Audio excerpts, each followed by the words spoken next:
दोस्तों, मैं Vishal Kumar pharmacy student स्वागत करता हूं आज आपका आज के नए वीडियो में।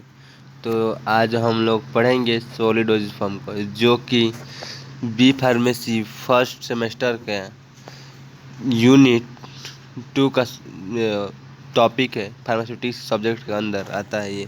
तो चलिए बिना टाइम को वेस्ट किए आज का टॉपिक स्टार्ट करते हैं। तो जैसा कि आज का टॉपिक है हमारा सॉलिड डोजेज फॉर्म। तो इस सॉलिड डोजेज फॉर्म हम किसे बोलेंगे, इसे डिफाइन कैसे करेंगे, तो चलिए देखते हैं। The solid dosage forms are available mostly in unit dosage form. They are mostly administered orally. They are available in both unit and bulk dosage form. यानी जो सॉलिड डोजेज फॉर्म होते हैं यह हमें मोस्टली अधिकतर हमें ये यूनिट डोजेज फॉर्म में ही देखने को मिलते हैं, और इन्हें हम लगभग औरली ही से हम एडमिनिस्टर यानी यूज करते हैं। और ये सॉलिड डोजेज फॉर्म जो होते हैं यह हमें unit and bulk dosage form दोनों में ही हमें अवेलेबल होते हैं। तो हम आपको बता दें कि यूनिट में जैसे यूनिट डोजेज फॉर्म में आ जाएगा, जैसे कैप्सूल हो गया, टैबलेट हो गए, ये सस्ते हो गए, ये सब हमारे यूनिट डोजेज फॉर्म हो गए। जबकि बल्क में हो जाएगा हमारा, इसमें पाउडर हो गया, डस्टिंग पाउडर हो गया, ये सब हमारे बल्क डोजेज फॉर्म में। तो चलिए देखते हैं।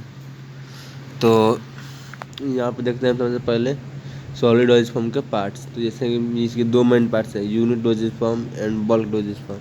तो इसमें यूनिट्स में हो जाएंगे इसके टैबलेट हो गया, पिल्स हो गया, कैप्सूल हो गया, सस्ते हो गए। और जिससे और टैबलेट कितने प्रकार के हैं, तो टैबलेट को हम ओरली यूज करते हैं, बक्कल में इसे हम यूज करते हैं। बक्कल में होता है जैसे हमारे मसूड़ा और गाल के बीच के स्थान को हम लोग बक्कल कैविटी बोलते हैं। उसमें सबलिंगुअल जिसे हम लोग जीभ के नीचे यूज करते हैं। उसके बाद हो गया हमारा च्यूएबल टैबलेट होता है, जिसे हम लोग चबा कर खाते हैं। और ये सॉल्युबल, जिसे हम लोग पानी में घोल कर या फिर किसी भी चीज़ में डिजॉल्व करके उसे यूज करते हैं। हाइपोडर्मिक हो गया, लॉन्जेस हो गया। इसके बाद से हो गया हमारा पिल्स हो गया। तो जो अब हमारे टैबलेट में भी दो प्रकार होते हैं, hard compressed, round. Hard compressed में कौन सा हमारा राउंड शेप में आते हैं, ओवल शेप में आते हैं, स्क्वायर शेप में भी आते हैं। तो ये सब रहे हमारे टैबलेट के फॉर्म रहे। अब देखते हैं इसके पिल्स क्या होते हैं। तो पिल्स में हो जाएगा हमारे नहीं, पिल्स में नहीं होगा। अब देखते हैं पिल्स एक अलग ही फॉर्म में होता है। और देखते हैं उसका कैप्सूल। तो कैप्सूल हो गया हमारा सॉफ्ट हो गया, सॉफ्ट जिलेटिन हो गया, वो हार्ड जिलेटिन हो गया। सॉफ्ट में हो जाता है जिसे हम दबाने पता नहीं दबता है, तो हमारा वो कैप्सूल होता है। और एक हार्ड होता है जिसे हम दबाने में नहीं दबता है, तो वो हार्ड कैप्सूल होता है। अब देखते हैं इसका बल्क डोजेज फॉर्म। तो बल्क डोजेज फॉर्म में आ जाएगा हमारा, यहाँ पे नीचे देख लेते हैं क्या आ जाएगा, एक्सटर्नल यूज़ के लिए और इंटरनल यूज़ के लिए। तो इंटरनल में हम लोग क्या यूज़ करते हैं, पाउडर यूज़ करते हैं, ग्रेनुअल्स यूज़ करते हैं। तो ग्रेनुअल्स में दो प्रकार के होते हैं, इफरवेसेंट, नॉन इफरवेसेंट होते हैं। यानी जो पानी में डिजल होकर अगर CO2 देते हैं, H2O में डिजल होकर H2 हो गया, मान लिया कोई भी ड्रग हो गया, तो डीजल हो गया, अगर हमें CO2 देता है तो वो इफरवेसेंट होगा, और अगर CO2 नहीं देता है तो नॉन इफरवेसेंट होगा। इसी वजह देखते हैं एक्सटर्नल यूज में। इसका एक्सटर्नल में क्या क्या यूज होता है सॉलिड डोज फॉर्म का। तो इसमें होगा हमारा ईयर पाउडर होता है, ऑप्थेल्मिक पाउडर होता है आँखों के लिए।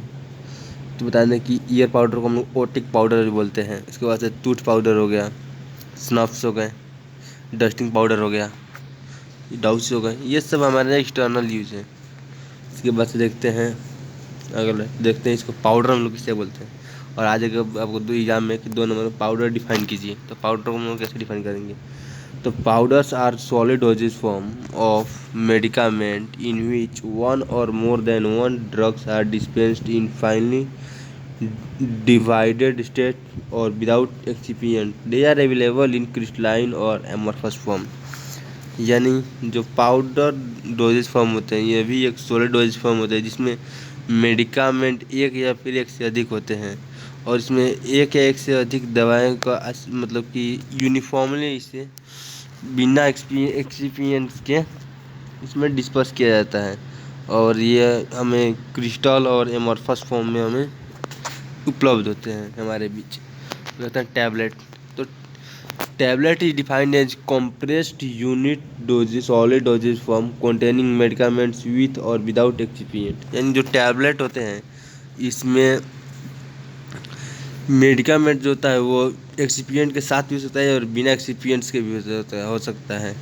और जो जो टैबलेट होता है इसे हम लोग हाईली कंप्रेस करके, यानी इसे कंप्रेस्ड किया ही रहेगा, तो ये इसे टैबलेट बोलते हैं। अब देखते हैं इसके सस्से के बारे में।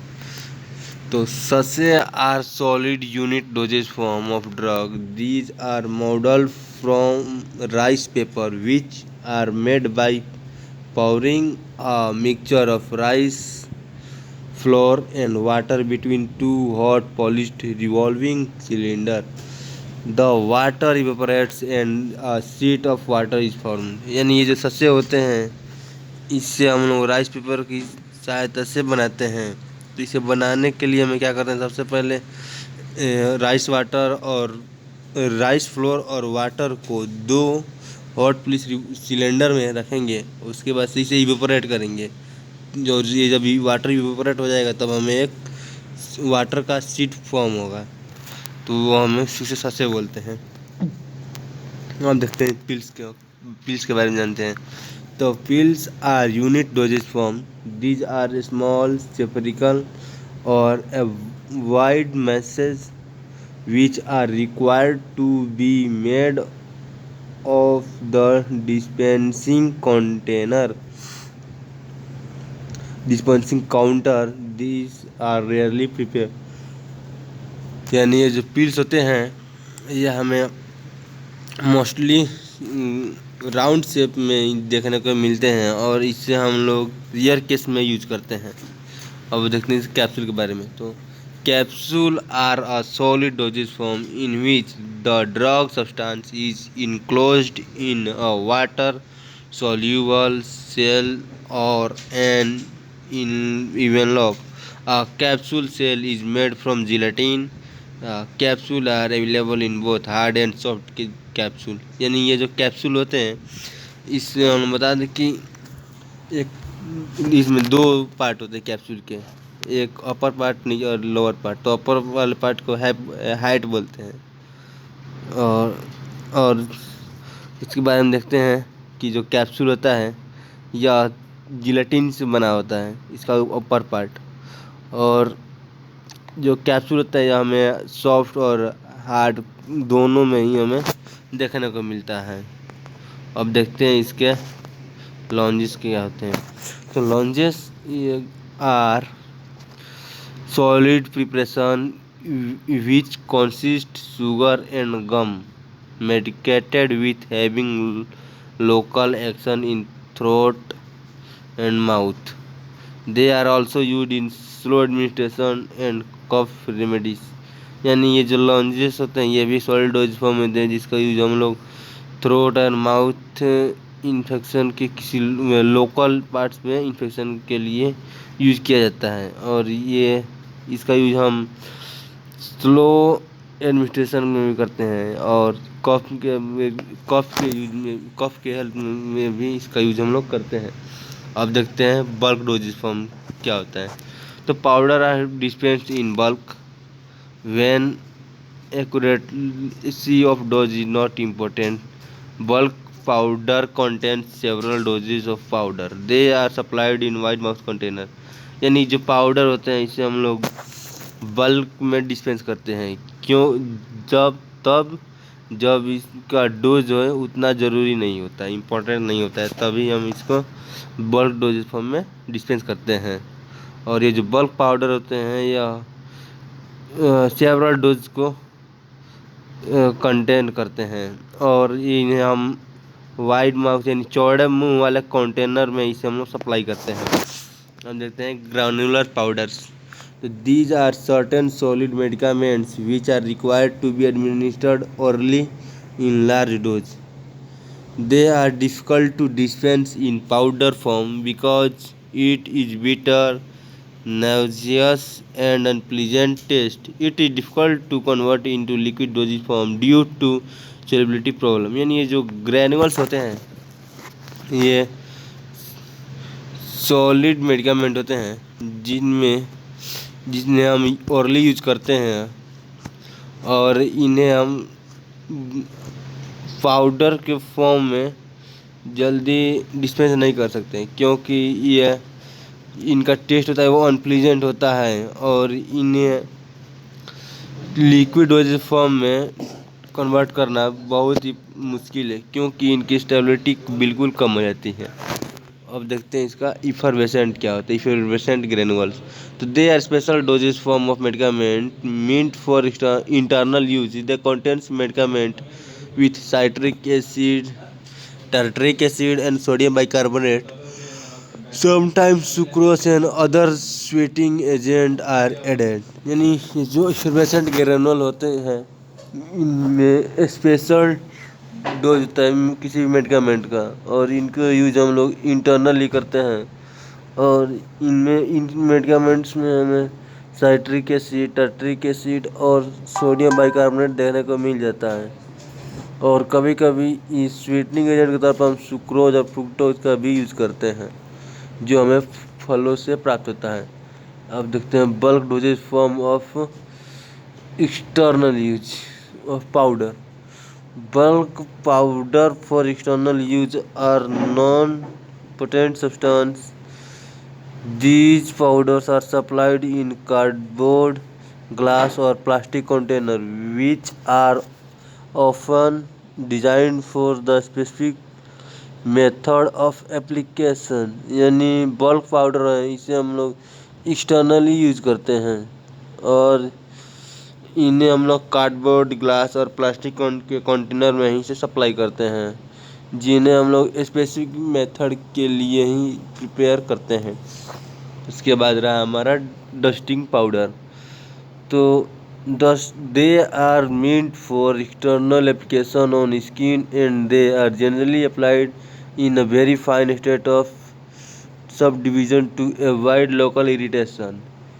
It is pass through sieve number 85 to enhance their effervescence. यानी जो डस्टिंग पाउडर होता है इसका यूज हम लोग स्किन पर अप्लाई करने के लिए करते हैं, और इन्हें हम लोकल इरिटेशन से को ट्रीट करने के लिए इसका हम लोग यूज करते हैं, और इन्हें सीम नंबर 85 से पास किया जाता है इनकी इफरवेसेंट को बढ़ाने के लिए। तो मैं आप लोग को बता देना चाहता हूँ कि हमारा एक दूसरा चैनल भी है, उसका नाम है केसीएल फार्मेसी, तो आप लोग उससे भी सब्सक्राइब कर सकते हैं। उस पर भी आप लोगों को नोट्स प्रॉपर तरीके में और फुल एक्सप्लेनेशन के साथ आपको दिया जाएगा। तो चलिए देखते हैं अपना अगला topic, inflation. These are medicated dusting powders meant for introduction into the body cavities such as nose, throat, ear, and vagina with the help of an apparatus known as insufflator. It sprays the powder into a stream of finely divided particles over the site. यानी ये जो medicaments होते हैं इन्हें हम dusting powder के तौर पर यूज़ करते हैं। कुछ बॉडी कैविटी जैसे कि हो गया हमारा नोज हो गया, थ्रोट हो गया, ईयर इत्यादि में इसका हम लोग यूज़ करते हैं एक अपरेटस की सहायता से, जिसे हम लोग इंसुफ्लेटर के नाम से जानते हैं। और ये जो इंसुफ्लेटर होता है यह हमारे पाउडर को स्प्रे करता है और किसी पर्टिकुलर एरिया में, और इससे हम लोग all over the site count करते हैं। अब देखते हैं इसका स्नफ क्या होते हैं। तो these are finely divided solid dosage form of medicament which are inhaled into the nostrils for its antiseptic,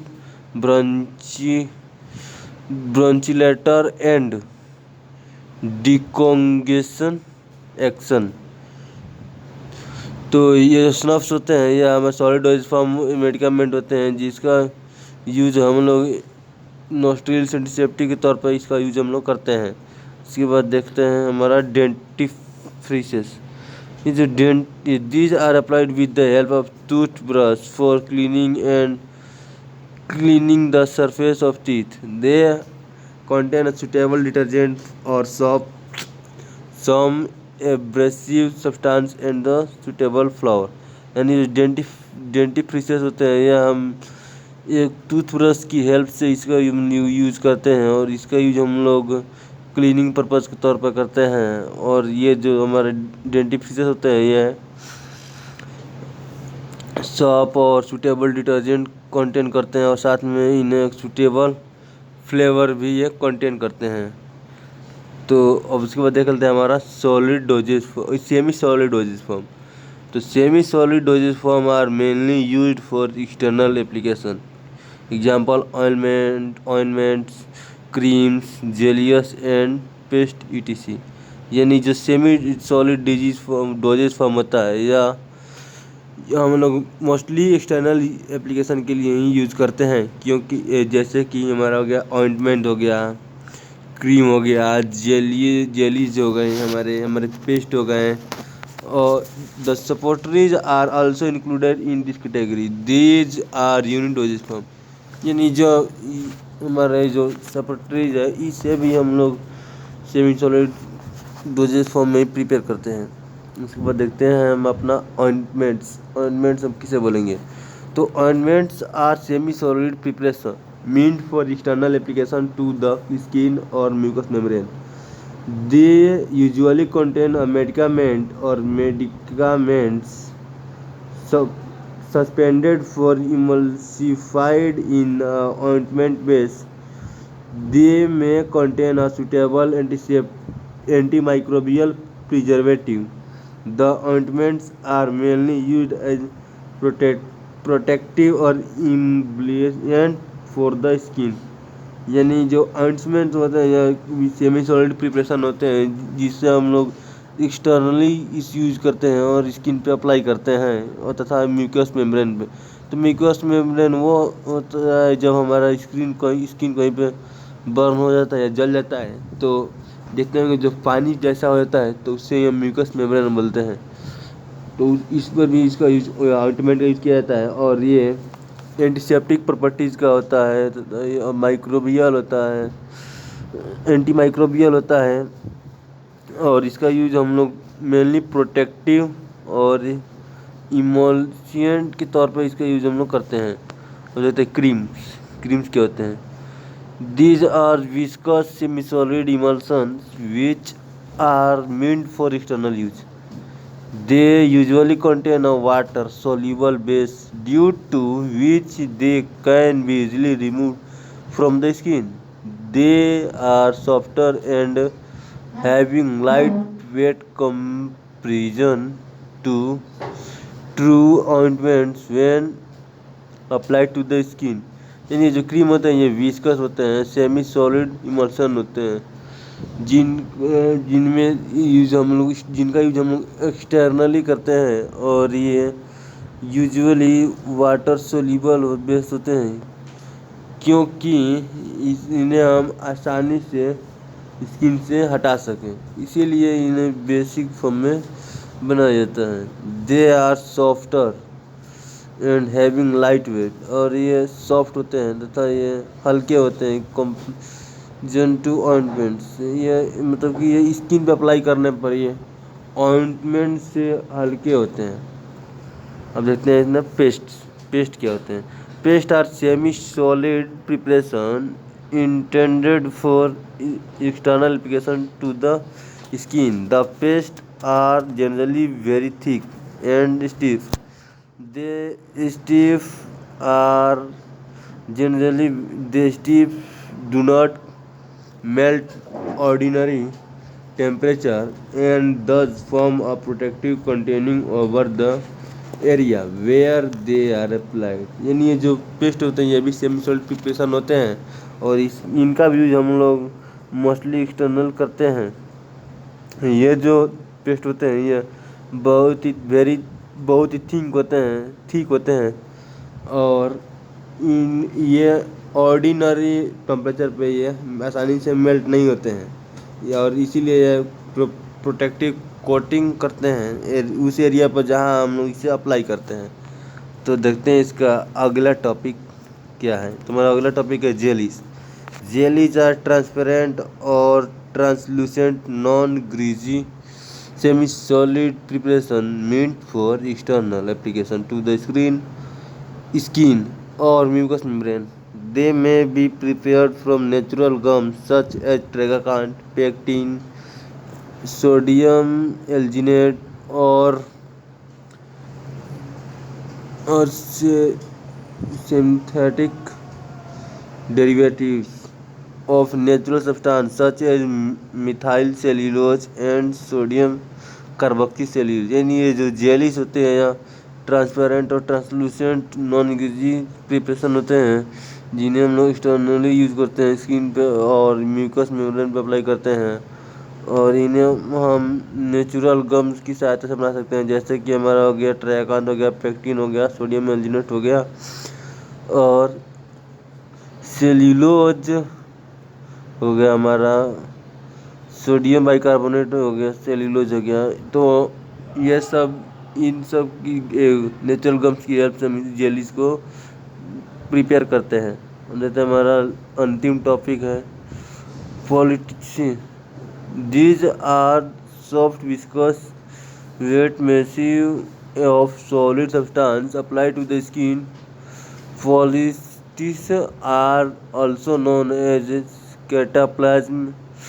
Politics were used, यहाँ पे used were देखिए गलती है, यहाँ पे were होगा, were used to prepare in ancient time to drain infections from the disease tissue. यानी ये जो होते हैं ना, ये हमारा पुराने समय में इसका हम लोग यूज़ करते थे किसी भी प्रॉपर एरिया से, या फिर जो अभी डिजीज हो गया वो टिश्यू हो गया वो किसी भी डिजीज से इफेक्टेड हो गया तो उसी को ट्रीट करने के लिए हम लोग इसका यूज करते थे। तो दोस्तों ये रहा हमारा आज का टॉपिक, सॉलिड डोजेज फॉर्म और सेमी सॉलिड डोजेज फॉर्म। उम्मीद करते हैं कि आप लोगों को समझ में आ गया होगा। तो अगर समझ में आ गया होगा तो हमारे वीडियो को लाइक करें और चैनल को सब्सक्राइब करें। ठीक है, thank you, thanks for watching.